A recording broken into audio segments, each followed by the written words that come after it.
नमस्कार दोस्तों। आज मैं आपके सामने जो दूसरा वीडियो है पावर ऑफ शेयरिंग का पार्ट 2 पॉलिटिकल साइंस का वो लेके आ गया हूँ। पिछले वीडियो में मैंने आपको बताया एक्चुअली क्या है कि ये जो मेरा मतलब फर्स्ट चैप्टर जो है वो शेयरिंग ऑफ पावर के ऊपर है कि डेमोक्रेसी में पावर शेयरिंग जरूरी है कि नहीं है। तो मैंने ये भी स्टार्टिंग में बताया कि जनरली किस तरीक़ा से जो पावर का शेयरिंग होता है वो होता है मतलब अदर कंट्री में, और लगभग मतलब मैक्सिमम कंट्री में आप बोल सकते हैं। अदर में तो सब जगह वैसा नहीं है, हमारे यहाँ भी वैसा ही है, जिसमें मैंने बताया था कि लेजिस्लेटर, एग्जीक्यूटिव एंड जुडिशियर इस 3 पार्ट में डिवाइड किया गया है। और पिछले क्लास में मैं ये बताया कि श्रीलंका में किस तरीक़ा से ये नहीं किया गया, और जिसका परिणाम आपने देखा कि वहाँ पे सिविल वार हुआ। तो वहाँ पे जैसे जो भी जो सिन्हाला लैंग्वेज बोलते थे उनका किस तरीक़ा से वो अपना वर्चस्व बना के रखे, और जो माइनॉरिटी में आपका तमिल बोलने वाले थे उनको दबा कर रखे, किसी भी तरह का उनको फैसिलिटी नहीं दिया। तो उसका परिणाम आपने देखा, और इसके कारण क्या हुआ कि उनका जो डेवलपमेंट हो रहा था, जो बहुत तेज़ी से हो रहा था, वो स्लो हो गया। मतलब उसका मतलब बैड इफ़ेक्ट हम लोग देखें। अब मैंने बताया था कि नेक्स्ट मैं बेल्जियम के बारे में बताऊंगा। तो देखिए बेल्जियम क्या है कि एक यूरोपियन कंट्री है। तो मान लीजिए पूरा स्ट्रक्चर तो नहीं, लेकिन अगर हम इस तरह से बनाएं, ये बेल्जियम है, तो इसका मतलब बेल्जियम का राजधानी जो है वो ब्रुसेल्स है। वो एकदम मिडिल में है, यहाँ मिडिल में। और ये साइड में इसका नॉर्थ सी है, यहाँ पे नीदरलैंड है। ये लैंग्वेज इनका डच है। यहाँ जर्मन है, मतलब जर्मनी है। यहाँ लग्जमबर्ग है, और यहाँ फ्रांस है। तो ये 4 कंट्री से ये घिरा हुआ है, नीदरलैंड, जर्मनी और लग्जमबर्ग से आपका बेल्जियम जो है ये घिरा हुआ है। तो जाहिर सी बात है कि इसी से प्रभावित भी होगा ये। तो यहाँ पे क्या है कि बेल्जियम 2 रीजन में बटा हुआ है, एक है फ्लेमिश रीजन और दूसरा है वैलोनिया रीजन। तो जो फ्लेमिश रीजन है वहाँ पे मेनली रूप से डच बोला जाता है, और जो वैलोनिया रीजन है वहाँ पे स्पीक जो है फ्रेंच बोला जाता है। तो वो मान के चलिए ये जो पार्ट है ये आपका वैलोनिया रीजन है, ये वैलोनिया रीजन है, और ये जो है ये आपका फ्लेमिश रीजन है। यहाँ पे चूँकि नीदरलैंड से नज़दीक है तो इस कारण से है डच बोला जाता है। यहाँ पे देखिए परसेंटेज 59%, यहाँ 40%, और जो रेस्ट कुछ हैं वो जर्मन बोलते हैं वो 1% है। तो मैंने आपको पहले बताया कि जैसे ये 59% है फ्लेमिश रीजन, और 100% में अगर 51% डेमोक्रेसी में आ जाता है तो क्या होता है कि गवर्नमेंट उन्हीं का बनता है। तो यहाँ पे सीधा सीधा हम लोग को पता चल रहा है कि फ्लेमिश रीजन के पास मेजोरिटी है। और हमने देखा था श्रीलंका में कि कैसे सिन्हाला बोलने वाले जो है किस तरीक़ा से अपना इसका बेनिफिट उठाए, और हमेशा से वही गवर्नमेंट में रहे, और जितना भी वो रूल बनाए वो सारा का सारा उन्हीं को डेवलप करने के लिए वो बनाते गए, और पूरा का पूरा इग्नोर किए तमिल को। तो हमको यही देखना है कि क्या बेल्जियम में ऐसा होता है कि नहीं होता है, और यहाँ पे क्या हुआ, क्योंकि यहाँ पर भी पूरा चांस है। देखिए ऐसा कम डिफरेंस इसको मत मानिए, जैसे ये 19% का डिफरेंस है जो फ्रेंच है, तो ये ह्यूज अमाउंट होता है ना। तो इसमें आगे हम चलते हैं। ये भी एक छोटा सा ही कंट्री है, यहाँ का पॉपुलेशन और भी कम है, 1 करोड़ ही है। ये हरियाणा का हाफ है। नेक्स्ट हम लोग देखते हैं नेक्स्ट स्लाइड में। तो यहाँ पे एक वर्ड दिया गया है ethnic culture, a social division based on the shared culture. मतलब जैसे ये जस्ट एक वर्ड के बारे में यहाँ बताया गया है कि जैसे कि अगर मतलब कल्चर के हिसाब से जो समाज में जो डिफरेंस है तो उसको मतलब एथनिक बोला जाता है। और अगर ये सेम रहा तो सेम होने पे अगर एथनिक कोई सेम है तो वो उसका मतलब हो गया कि वो कल्चरल सेम है। उसके बाद फिजिकली भी मतलब वहाँ का जो रहने सहने या खाने पीने का जो भी सिस्टम है वो सेम है। तो एथनिक सेम का मतलब ये हुआ और डिफरेंसेज मतलब उसी के बेस्ड पे हुआ कि कल्चरल जो है डिफरेंसेज हो गया। तो यहाँ पे हम बात करते हैं ब्रुसेल्स का। तो होल कंट्री में अगर हम बात करें तो वहाँ पे होल कंट्री में क्या हो गया कि 59% आपका 59% एक मिनट 59% आपका फ्लेमिश रीजन है, ये होल कंट्री में है। और इसका जो कैपिटल है, किसी भी कंट्री का जो कैपिटल होता है वो बहुत इंपॉर्टेंट होता था। लेकिन यहाँ पे क्या है कि 80% फ्रेंच बोलने वाले हैं और 20% डच बोलने वाले हैं। यानी कि मेन कैपिटल में फ्रेंच लोगों का जो संख्या है वो ज़्यादा है और वो क्या रिलेटिवली रिच भी हैं और पावरफुल भी हैं। और डच का क्या नंबर ज़्यादा है लेकिन इनका इकोनॉमिक डेवलपमेंट और एजुकेशनल डेवलपमेंट जो है बाद में हुआ है। तो ये एक मतलब हम बता रहे थे कि होल जो बेल्जियम का कंट्री का जो स्थिति है स्टार्टिंग में मैं वो समझाने की कोशिश किया। पहला तो ये कि ये हमें समझ में आ गया कि वहाँ 2 रीजन में कंट्री को डिवाइड किया गया। एक फ्लेमिश रीजन हो गया और दूसरा रीजन हो गया वेलोनियो रीजन। फ्लेमिश रीजन 59% है और वेलोनियो रीजन 40%। तो फ्लेमिश रीजन में बोलने वाले डच हैं और वेलोनियो रीजन में बोलने वाले फ्रेंच है। तो ये आपको मैं रीजन भी बताया वहाँ पे कि ये 4 कंट्री से घिरा हुआ है। तो जाहिर सी बात है जिस कंट्री से घिरा हुआ रहता है तो उसी का इफेक्ट आता है आपका। नीदरलैंड है, जर्मन है, लग्जमबर्ग है, फ्रांस है। तो ये इसका इफेक्ट है। और लेकिन जो मेन कैपिटल है वहाँ पे मेनली रूप से 80% फ्रेंच है और 20% जो है डच है। अब हमको देखना है कि क्या क्या यहाँ हुआ। तो जो स्टार्टिंग का सिचुएशन था तो 1950-60 में जो है ना दोनों कम्युनिटी के बीच में बहुत टेंशन चला।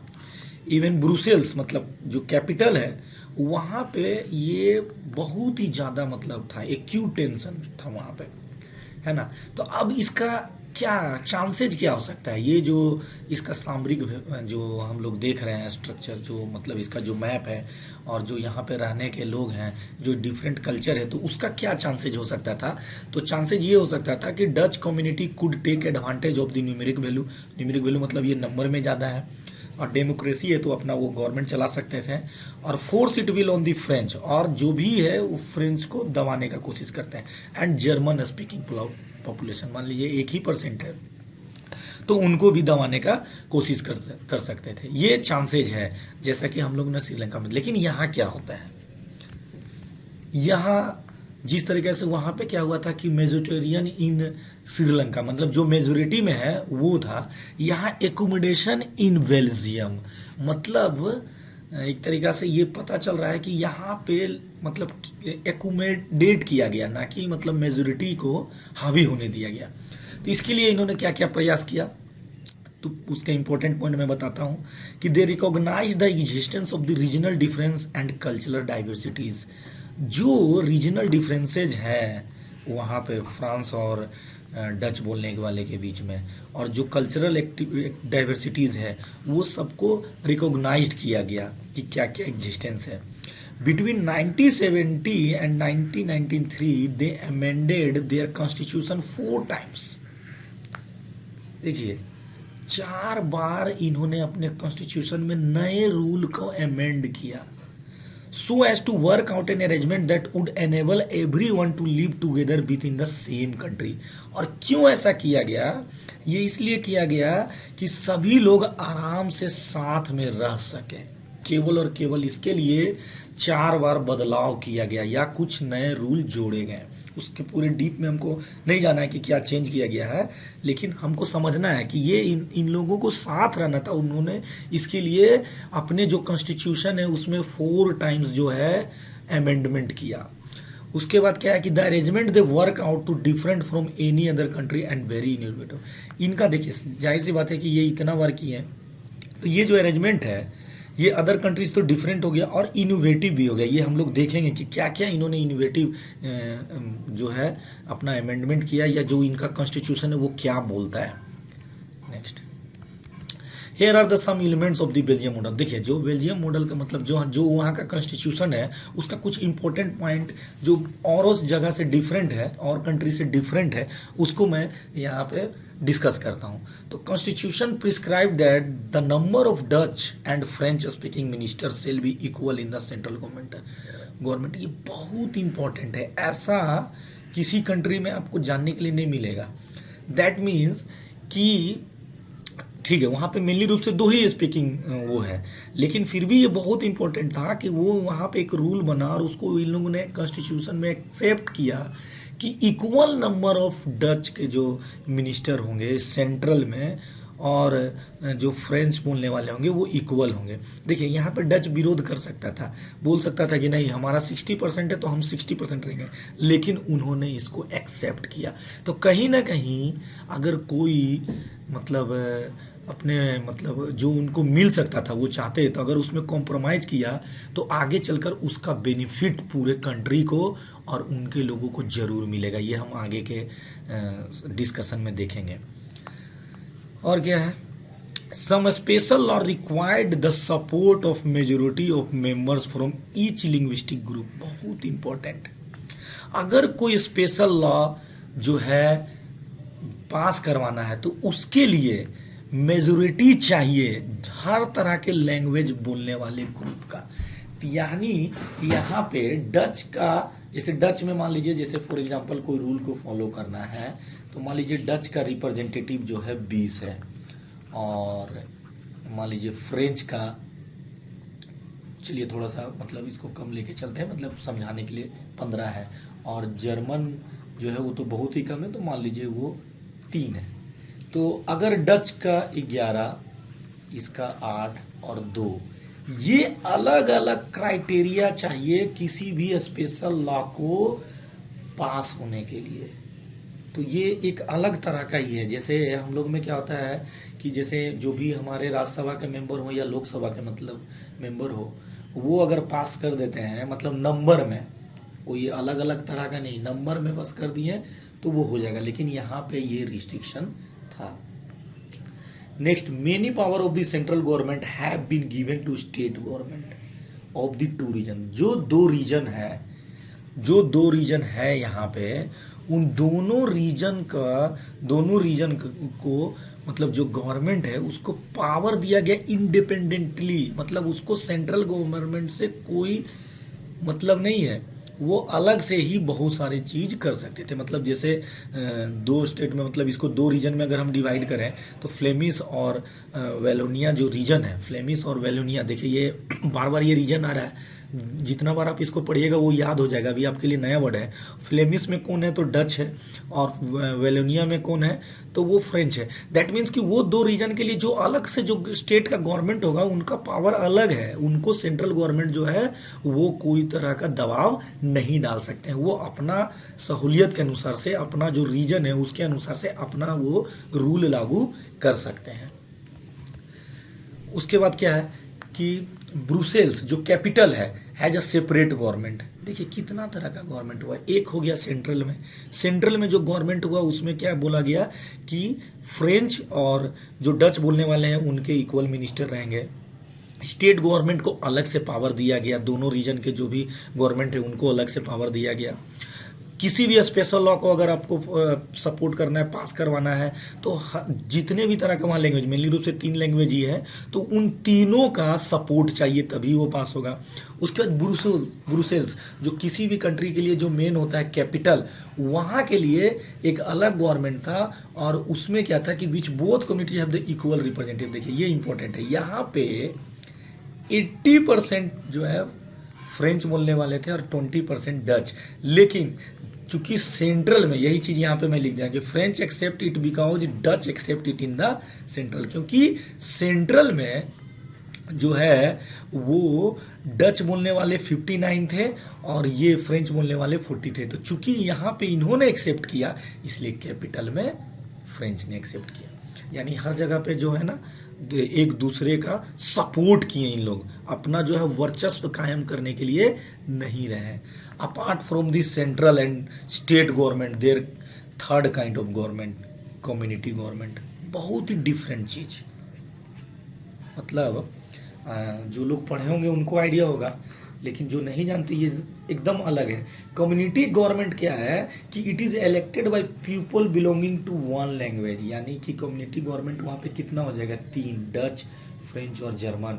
और जो है वो कहीं भी रहे, वो किसी भी रीजन में हो, वही वोट देंगे।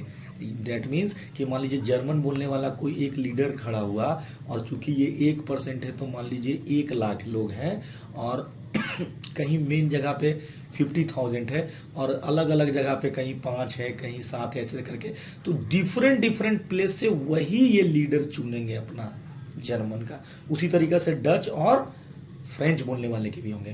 तो यानी कितना तरह का गवर्नमेंट हो गया आप समझिए। सेंट्रल गवर्नमेंट हो गया, सेंट्रल गवर्नमेंट में आप समझ गए कि क्या कंडीशन था, स्पेशल लॉ फॉलो करने के लिए।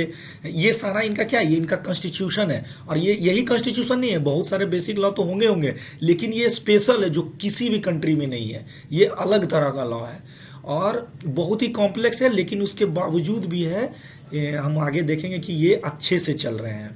तो सेंट्रल गवर्नमेंट में आपका हो गया एक, फिर किसी भी स्पेशल लॉ के लिए एक अलग से आपको पूरा सपोर्ट चाहिए, जितने भी लैंग्वेज थे, यानी कि जो स्पेशल लॉ फॉलो होगा तो उसमें यही जो इनका जो रिप्रेजेंटेटिव होगा डिफरेंट लैंग्वेज बोलने वाले हैं वो होंगे। और ये भी एक तरह का से गवर्नमेंट ही है, यानी ये अपने लिंग्विस्टिक मतलब जो बोलने वाले के लिए है उनके लिए ये रूल बनाएंगे।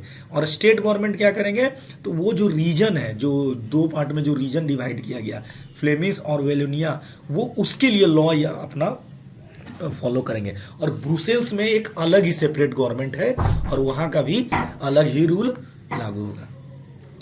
Next, it is elected by the people belonging, ये तो हो गया हम लोग का। तो ये हम समझ गए कि कितने तरह का गवर्नमेंट है। यानी आपसे डायरेक्टली पूछा जा सकता है कि वो मतलब कम्युनिटी गवर्नमेंट का मतलब क्या समझते हैं आप बेल्जियम में, तो आपको वो समझाना होगा कि वो लैंग्वेज बेस्ड है, डच का अलग, फ्रेंच का अलग और जर्मन का अलग। This government has a power regarding cultural, किस गवर्नमेंट का, जो कम्युनिटी गवर्नमेंट है उसको पावर है cultural, education and language related issue, है ना। ये सारा जो डिसीजन लेगा, मतलब जो गवर्नमेंट लेंगे वो होंगे लैंग्वेज के बेस्ड पे। तो ये क्या है, very complicated, what work so far, बहुत ही कॉम्प्लिकेटेड है, लेकिन ये फ्रूटफुल वर्क कर रहा है बेल्जियम में, और वहाँ पे एकदम शांति के साथ गवर्नमेंट चल रहा है और सभी लोग खुश हैं। मतलब जो एक तरीका से मतलब डेमोक्रेसी का जो मेन रूल है, मतलब जो कह सकते हैं कि जो बेसिक फंडा है कि इसमें सारे लोग जो है खुश हैं, मतलब किसी का नंबर ज़्यादा हो। ये एग्जाम्पल क्या बताता है कि किसी का नंबर ज़्यादा हो तो ऐसा नहीं हो कि वो किसी दूसरे पे हावी हो, क्योंकि अगर वो कम है और आप उसको अगर परेशान कीजिएगा या किसी भी तरीके से दबाइएगा तो कभी ना कभी वो फूटेगा, और फूटेगा तो जो नंबर में ज़्यादा है उसके बावजूद वो भी परेशान होंगे। और जो कम नंबर में है, मान लीजिए जो माइनॉरिटी में है, चाहे वो लैंग्वेज के आधार पे माइनॉरिटी में है, चाहे वो रिलीजन के आधार पे माइनॉरिटी में है, चाहे वो कास्टिज्म के आधार पे माइनॉरिटी में हो, वो जिस बेस्ट मतलब किसी भी एरिया से वो माइनॉरिटी में है, अगर कोई मेजोरिटी वाला उसको दबाएगा तो उसके दिमाग में धीरे धीरे इतना मतलब वो कह सकते हैं कि फील आएगा अगेंस्ट उनके वर्क करने का जो मेजोरिटी में है, कि उनको ये लगेगा कि ऐसे भी हम परेशान हैं तो क्यों ना लड़ ही लिया जाए। जो सिविल वार जो है, जो 2 कम्युनिटी के बीच में इंटरनली कंट्री में होता है, तो वो उसी का नतीजा है, उसी का रिजल्ट है। तो जैसे एकदम हमारा जो बेसिक है, जो पॉलिटिकल साइंस का जो बेसिक है, उसमें ये दिखाया जाता है, लेकिन हम लोग देख रहे हैं कि हमारा कंट्री हो चाहे कोई और भी कंट्री के बारे में जाने, एटलीस्ट हम लोग अपने कंट्री के बारे में जाने, तो यहाँ पे ज़रूर अगर नेक्स्ट टाइम किसी भी लीडर या कुछ भी आप पेपर में पढ़े तो ज़रूर एक बार सोचें कि यह सही है कि गलत है। क्योंकि जो हम लोग देख रहे हैं, क्योंकि ये डेमोक्रेसी का ही जो है शेयरिंग ऑफ पावर जो है ना, उसको मतलब उस पॉइंट को वैलिड कर रहा है ये एग्जाम्पल कि वो ज़रूरी है। अब ये देखिए, when many countries of Europe came together to form European Union, ये बहुत इंपॉर्टेंट है। यूरोप के जितने भी कंट्री है मैक्सिमम वो मिलके यूरोपियन यूनियन बना के रखे हैं। तो उसमें जब बनाया गया तो Brussels was chosen its headquarter. बहुत इंपॉर्टेंट, आप सोचिए कि ब्रुसेल्स कितना इंपॉर्टेंट हो गया। ये आपका एक जीके का मतलब क्या कह सकते हैं क्वेश्चन हो सकता है, क्योंकि यूरोपियन यूनियन का जो हेड क्वार्टर है वो कहाँ है, ब्रुसेल्स में है। ये क्यों लिया गया, क्योंकि इसका इंपॉर्टेंट है कि किस तरीका से इतना कॉम्प्लिकेटेड ये अपना कॉन्स्टिट्यूशन बना के भी इसको रन कर रहे हैं, और थोड़ा बहुत तो दिक्कत हो रहा होगा लेकिन स्मूथली इसको मेनली रूप से रन कर रहे हैं। तो ये हम पढ़ लिए कि बेल्जियम में भी क्या प्रॉब्लम था, लेकिन उसको उन्होंने किस तरीका से हैंडल किया और किस तरीका से कॉन्स्टिट्यूशन का फॉर्मेशन किया। अब कंक्लूजन, आप इस चीज को समझिए, both countries are democracies yet they dealt with the question of power sharing differently. हम समझ गए इस चीज को, दोनों तो डेमोक्रेसी ही था ना। जबकि बोला जाता है कि मतलब डेमोक्रेसी है तो समझिए कि अच्छा से चलेगा, सभी लोग खुश रहते हैं, लेकिन ऐसा नहीं है। हमने ये एग्जांपल से समझा। बेल्जियम में हमने क्या देखा, the leaders have realize that the unity of country if possible only by respecting the feeling and interest of different communities and regions. बहुत इंपॉर्टेंट है ये। हम लोग को क्या बता रहा है कि बेल्जियम का लीडर क्या समझे कि अगर कोई दूसरा कम्युनिटी का है, कम्युनिटी वहाँ पे ठीक है, लैंग्वेज बेस्ड है, हमारे यहाँ कास्टिज्म बेस्ड है, हमारे यहाँ रिलीजन बेस्ड है, हमारे यहाँ भी रीजनल बेस्ड भी बोल सकते हैं कि अलग अलग जगह के लोग रहते हैं, लेकिन अगर हम एक दूसरे के इंटरेस्ट और फीलिंग को रिस्पेक्ट नहीं करेंगे तो ये हमारे लिए ठीक नहीं है। Such a realisation result mutually acceptable arrangement for sharing power. यही इसका मेन कंक्लूजन है। श्रीलंका में क्या हुआ, Sri Lanka shows us contrasting example, है ना। It shows us that majority community wants to force dominance over the others and refuses to share power. It can undermine the unity of the country.